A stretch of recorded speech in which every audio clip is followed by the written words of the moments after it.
A century of intermittent wars attended the rise and spread of the Protestant critique of church supremacy. The Habsburg Empire and the papacy both sought to stamp out the challenge to their authority, and Protestants resisted in defense of their new faith. The period labeled by posterity as the 30 Years' War, 1618 to 1648, brought this turmoil to a climax, with an imperial succession looming and the Catholic King of Bohemia, the Habsburg Ferdinand, emerging as the most plausible candidate. The Protestant Bohemian nobility attempted an act of regime change, offering their crown and its decisive electoral vote to a Protestant German prince, an outcome in which the Holy Roman Empire would have ceased to be a Catholic institution.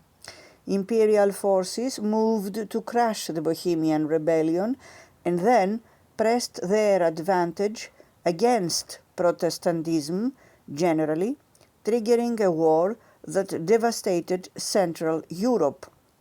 The Protestant princes were generally located in the north of Germany, including the then relatively insignificant Prussia.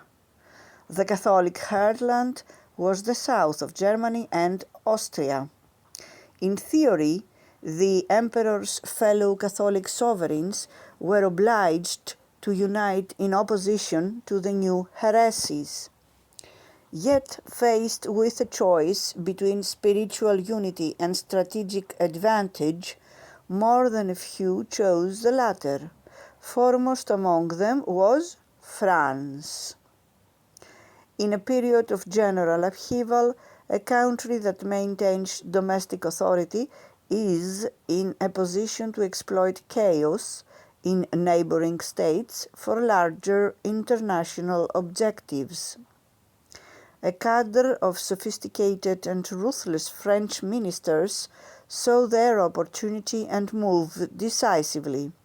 The Kingdom of France began the process by giving itself a new governance. In feudal systems, authority was personal. Governance reflected the ruler's will, but was also circumscribed by tradition, limiting the resources available for a country's national or international actions. France's chief minister, from 1624 to 1642, Armand Jean Duplessis, Cardinal de Richelieu, was the first statesman to overcome these limitations. A man of the cloth, steeped in court intrigue, Richelieu was well adapted to a period of religious upheaval and crumbling established structures. As the youngest of three sons from a minor noble family, he embarked on a military career, but then switched to theology. After his brother's unexpected resignation from the bishopric of Luchon, considered a family birthright. Lore holds that Richelieu completed his religious studies so swiftly that he was below the normal minimum age for a clerical appointment. He resolved this obstacle by traveling to Rome and personally lying to the Pope about his age.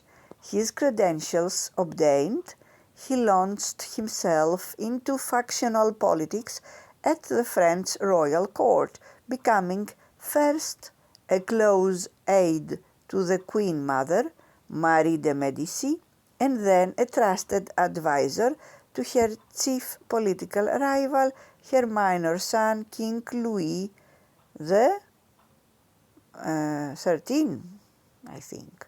Both evinced a strong distrust of Richelieu, but racked by internal conflicts with France's Huguenot Protestants, they could not bring themselves to forego his political and administrative genius. The young cleric's mediation between these contending royals won him a recommendation to Rome for a cardinal's hat.